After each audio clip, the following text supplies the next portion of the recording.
فرمان مصطفیٰ صلی اللہ علیہ وآلہ وسلم، عالم کی بزرگی عابد یعنی عبادت گزار پر ایسی ہے جیسے چاند کی ستاروں پر ہے۔ رسول اللہ صلی اللہ علیہ وآلہ وسلم نے فرمایا، جسے پسند ہے کہ اس کی روزی میں فراخی ہو اور اس کی عمر دراز کی جائے تو وہ صلہ رحمی کیا کرے۔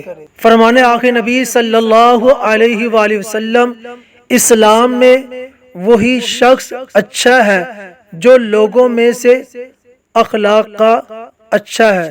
فرمان آخر نبی صلی اللہ علیہ وآلہ وسلم، رحم کرو تم پر رحم کیا جائے گا، معاف کرو تمہیں معاف کیا جائے گا۔ اچھی بات، جو دوسروں کو خوشی دیتا ہے وہ خود بھی خوش رہتا ہے۔ فرمان مصطفیٰ صلی اللہ علیہ وآلہ وسلم، اللہ پاک نے اس بات پر قسم یاد فرمائی ہے کہ جنت میں کوئی کنجوس داخل نہ ہوگا۔